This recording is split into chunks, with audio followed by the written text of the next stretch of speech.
Hey guys, my name's Sid. If you lived in my neighborhood when I was a kid, you might know me as the bad boy. The one who wore a skull t-shirt and the one with the ferocious killer dog. But all stories have two versions. Only no one ever wanted to hear mine. Actually, I was always a very good boy. Yes, I always fought with my sister, sometimes threw tantrums in the street, but what kid doesn't do that? My t-shirt was because I liked rock music, and my haircut was because my family didn't have money to send me to a hairdresser, so they cut it for me. Oh my God. People at school treated me very badly because of my appearance. It was like they were afraid of me. I tried to make friends many times, but everyone always stayed away from me. Luckily, I had one best friend who never judged me, and was always by my side. My dog. My parents were hardly ever in the house, so Scud was the only one who kept me company every day. Anyway, he had a good time at my house. I always played with my toys. When I grew up, I wanted to be a doctor, so I used to do surgeries with my toys, fusing them and experimenting with them. I felt pity when I broke them, but once my mom told me that they don't feel pain, so from that day on, I didn't mind breaking them. Oh no! Since that would be a good excuse. Oh no! So your mom was okay. All right. So you wasn't a clucky. It was your mom. Your mom is the one. Okay, cool. Try to repair them. Despite my family's situation, everything was going very well. But one fateful day, everything would change. One day, I was with a new toy I had found. It was a Buzz Lightyear, just like the one on TV. I was ready to launch it into space where it belonged, but something incredible happened. The toys in my house came to life. They were everywhere. In the mud, in the sandbox. They were all getting up and walking towards me, like zombies. At that moment, Woody, another one of my new toys, stared at me with a terrified look on his face and told me that toys have lives, and that if I ever hurt them again, they'll kill me. I never saw Buzz or Woody again, but from that day on, I'm terrified of toys, and they know it. From that day on, being in my house became a nightmare. Jesus. Every time I went into my room, all my toys were arranged differently. I tried to throw them away, but they always came back. Sometimes they'd be waiting for me perfectly arranged with signs telling me to play with them. Crying, I obeyed them. Who knows what would happen to me if I didn't? Anyway, I didn't even pay attention to them. In any case, not even listening to them and everything they asked me to do would prevent what happened on the worst night. The night I was almost killed. That night, I had gone to bed very early, as we had an evaluation and I was fatigued. I fell asleep almost instantly, and although I thought I would wake up many hours later, a few minutes later I was already with my eyes open. What's happening? They were my three toys, Babyface, Legs, and Ducky. The last one had a piece of paper cut in its hand, which had written on it, "You are not playing with us anymore." I'm sorry. I promise I'll do it more often. Why do we always have to ask you? Please, don't hurt me. I'm really trying my best. If I was sick, like in this situation, I would just came to my senses. I would have been like, please, please.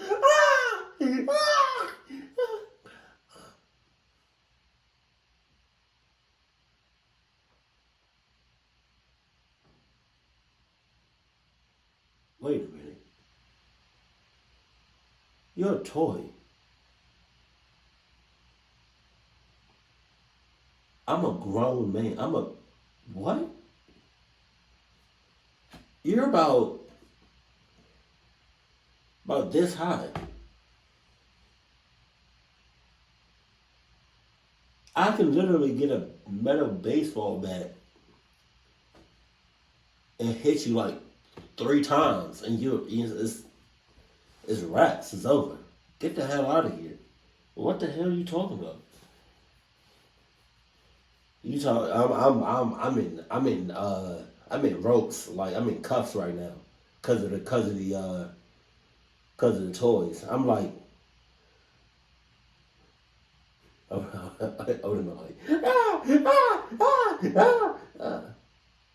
wait a minute. Alright. Yes. You've been a very bad boy, Sid. Now, we'll have to hurt you. Jesus. No, please, no. I'll do anything you ask. Don't do anything to me. Ignoring my words, Ducky grabbed one of my eyelids with its huge toy hands and lifted it up, to which Legs, who climbed up to my forehead, used its fishing rod to catch it and leave it open. Luckily for me, its hook was made of plastic, so it didn't hurt, but that wasn't its purpose. Other toys began to climb up on my belly with a small mirror, and at the command of Babyface's paws, they put it near my eye. I didn't understand what they were doing, but when I saw them carefully arrange it, I understood everything. Ah! Help! What? Holy. My God. This could be a horror story. This could be like a horror movie. Like the horror version of Toy Story. Oh my God. That can be, oh my God. That could be real as shit. Eyes! It burns! After several seconds of screaming and pain, they did the same to the other eye. After a few seconds, they stopped. My eye felt like it was burning. I couldn't see anything at all. When they stopped, I felt something strange. While I was screaming, toy soldiers came into my mouth. I tried to close it, but Babyface used its claws.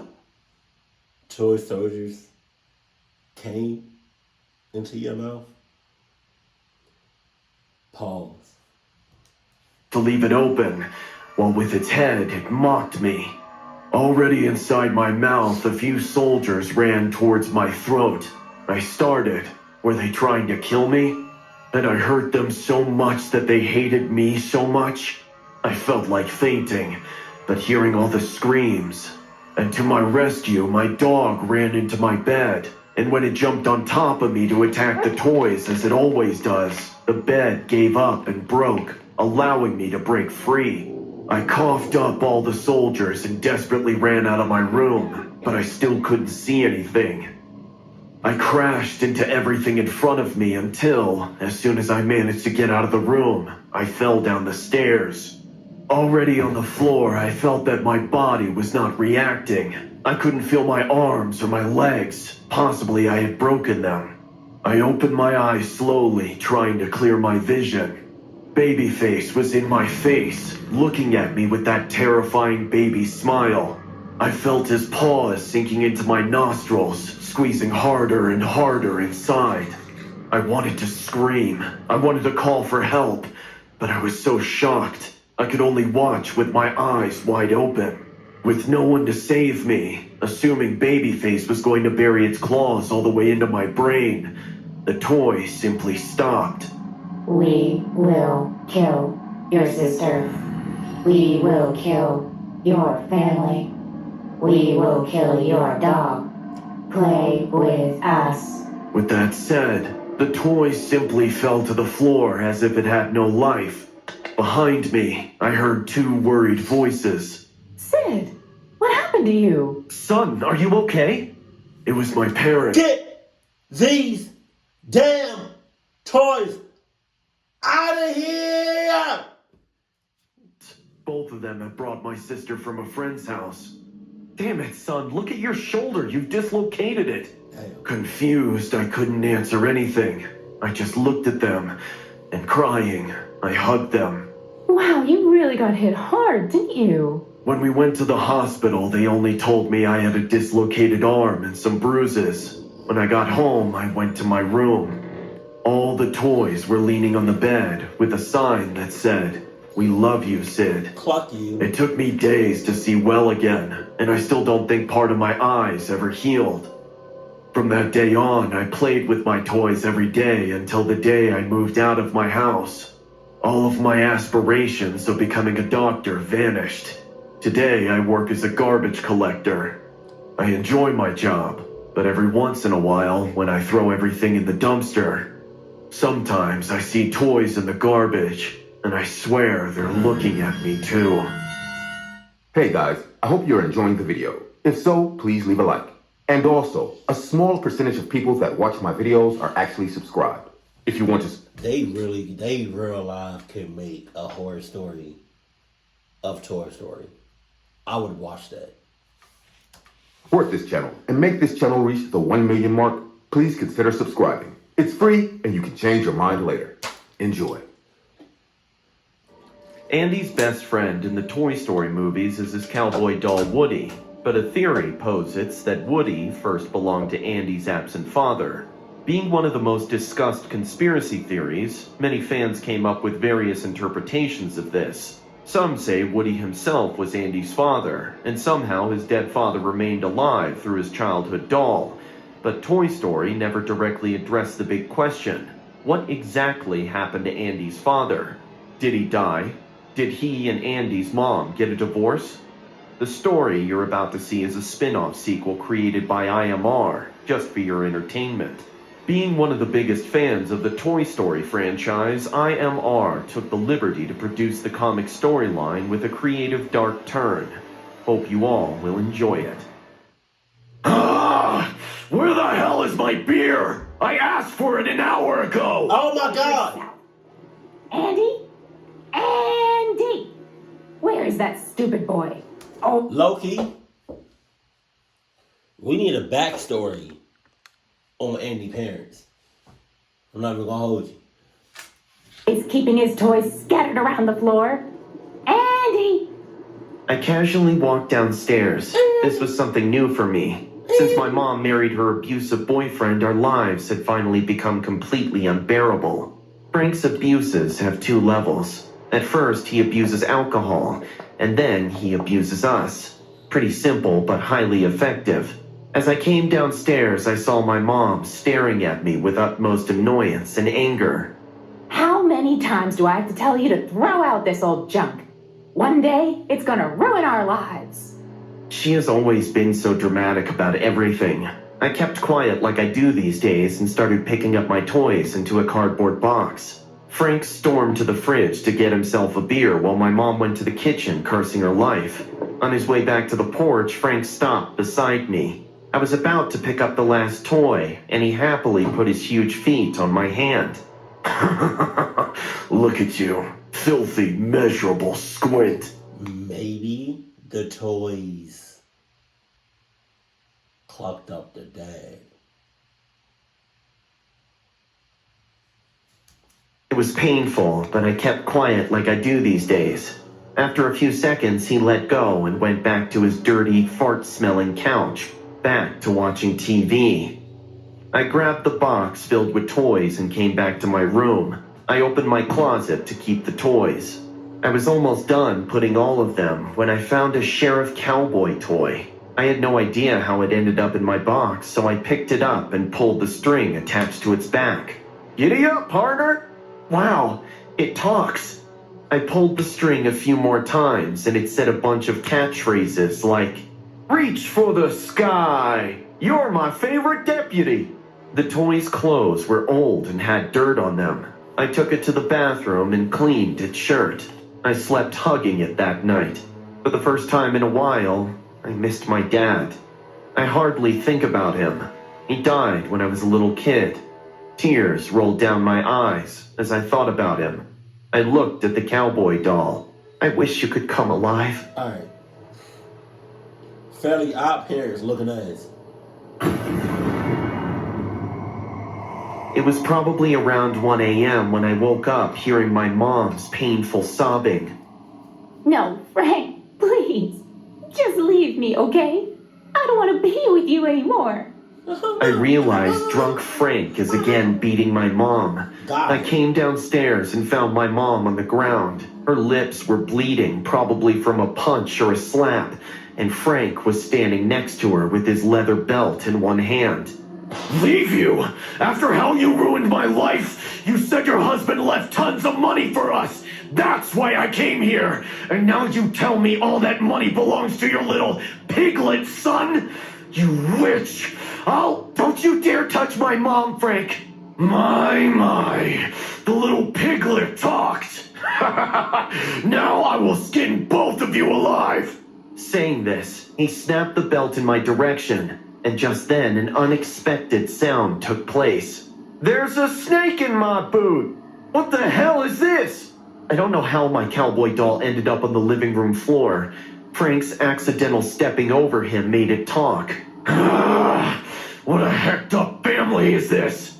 He raised his leg to stomp on my doll in anger. I lunged at him, screaming, No! Leave him alone! But he pushed me away and I fell on the floor.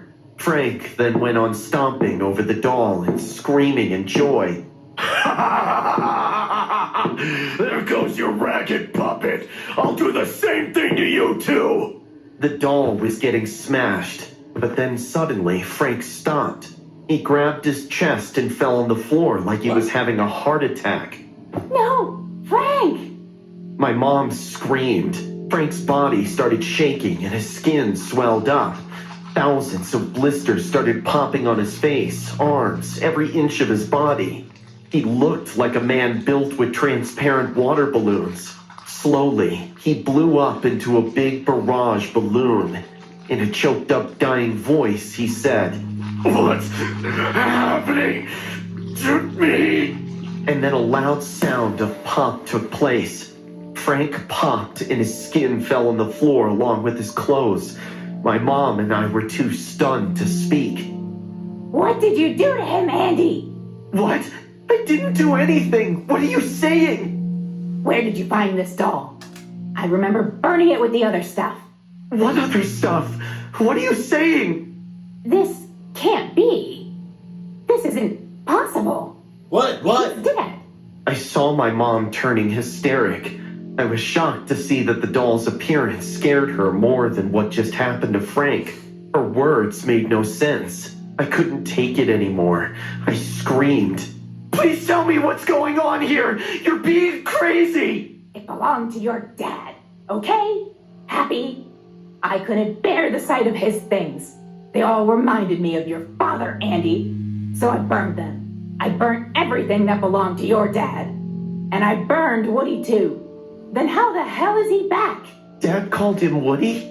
I will burn this again. Yes, right now. But before she could, Frank's leftovers started moving.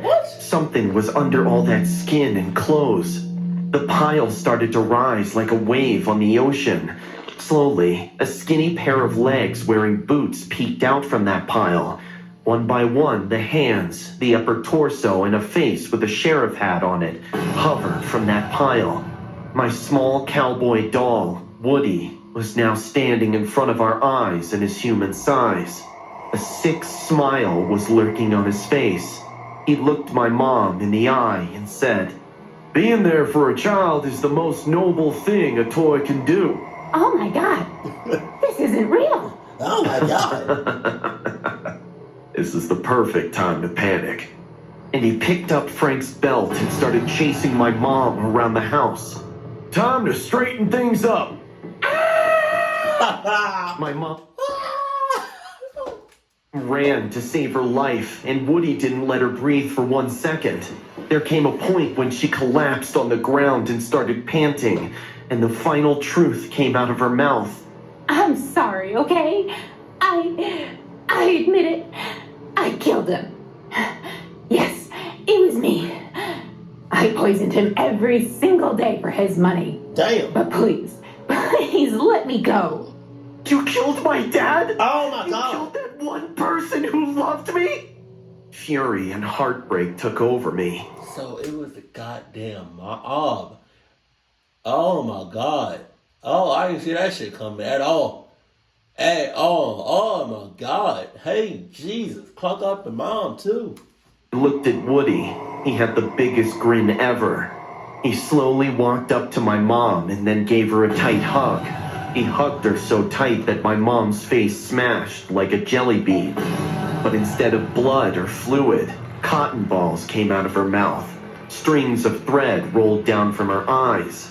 And then, an explosion of puffy cotton balls took place, leaving her skin and clothes on the ground. Like Frank, she was gone too. I finally have peace in my life now. Woody and his new girlfriend take good care of me. We call her Bo Peep.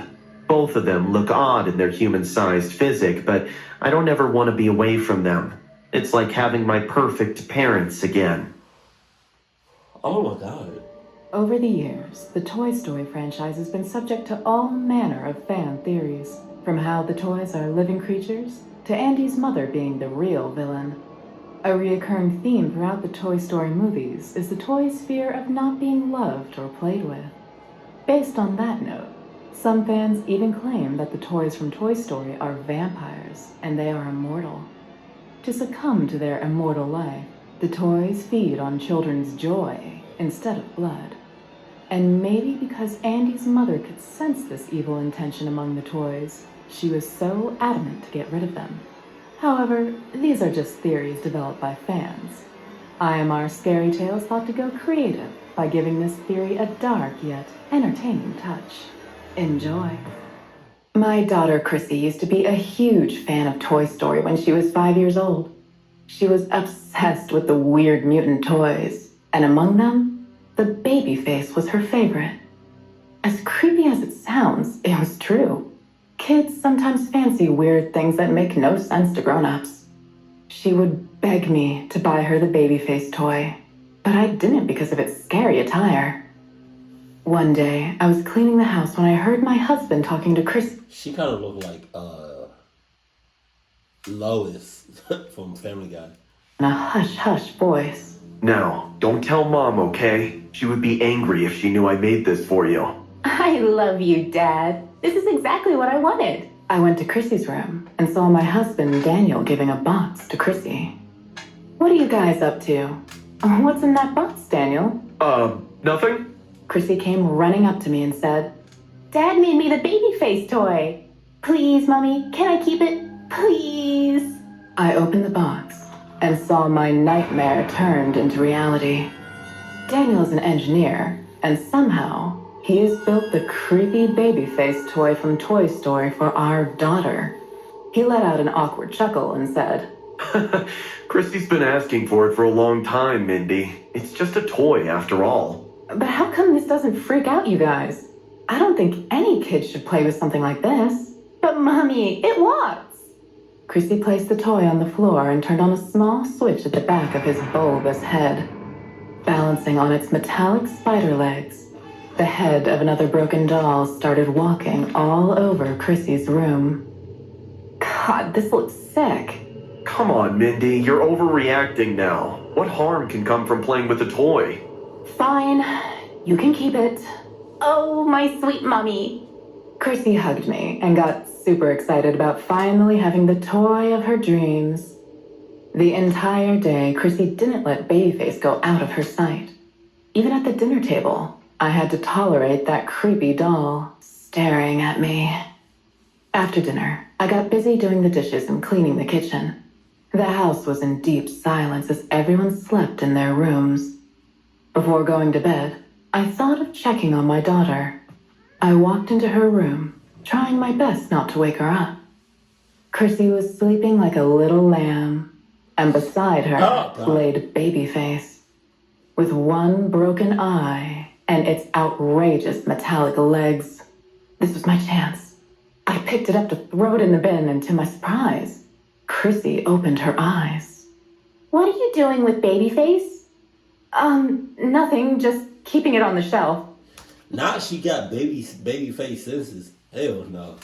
You lie. You were gonna throw him away. No, why would you think that, Chrissy? He just told me. Oh, he heard your heart. A cold shiver ran down my spine. Just then, I felt a sharp pain on my finger like a giant bee stung me, and I dropped the toy on the floor. You've made him angry. Now, he is going to punish you, Mommy. Jesus. What? What are you? Suddenly, a sound of crackling bones shifted my attention from Chrissy to Babyface.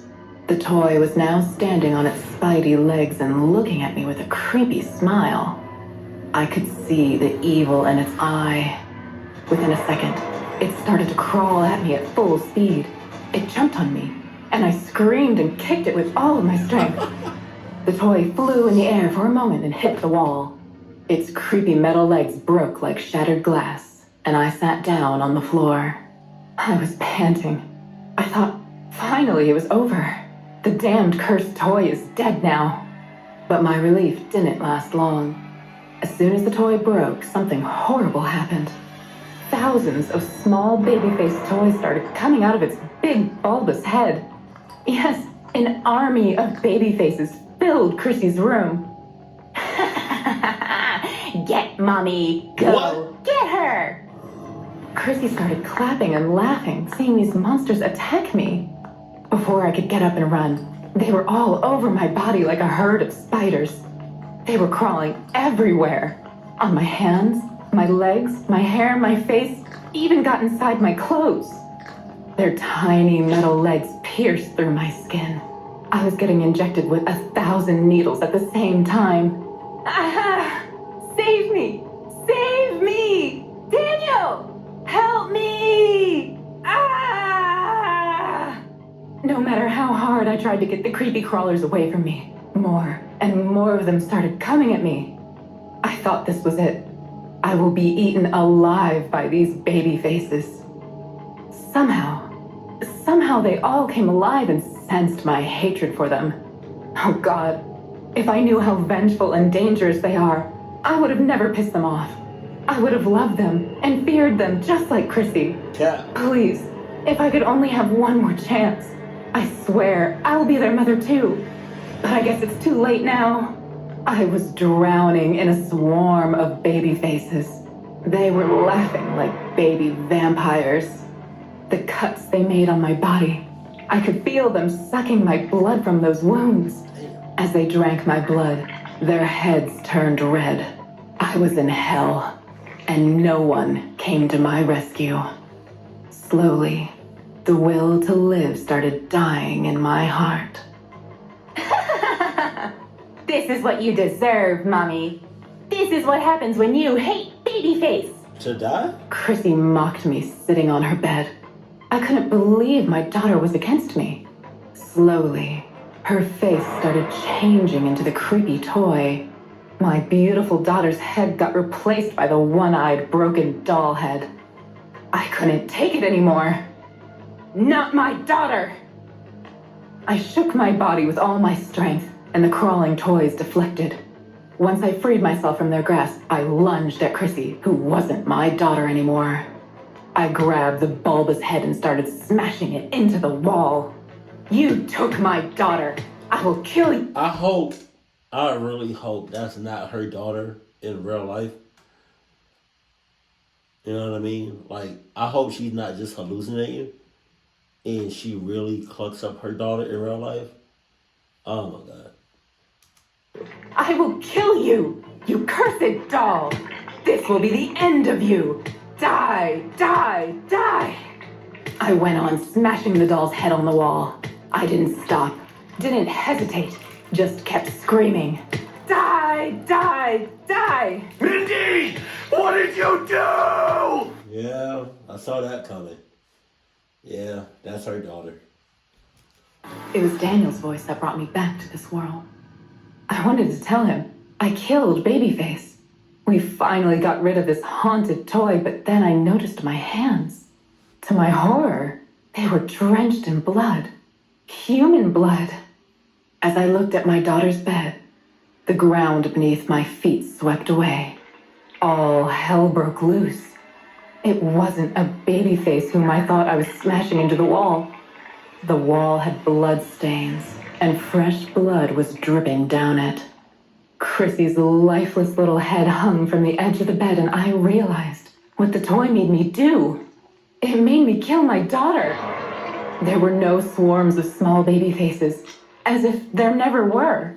Only the baby face toy that my husband made for Chrissy was lying broken in the corner.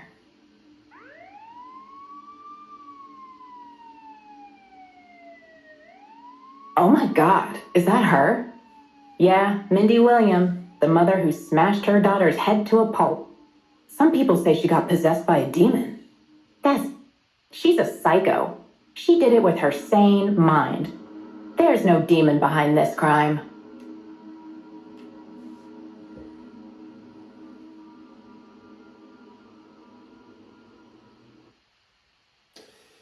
Real talk.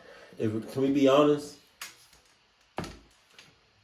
We need some backstory on Andy's parents, on some real stuff. And some of these, like the first two stories, I'm down for. Like as far as like a horror take on it, I would definitely watch that. Hell yeah. But like on some like Pixar, not horror stuff, we need a backstory. I feel like that's coming. Like a backstory of Andy's parents and a backstory on Sid, to be honest. But that's just how I feel.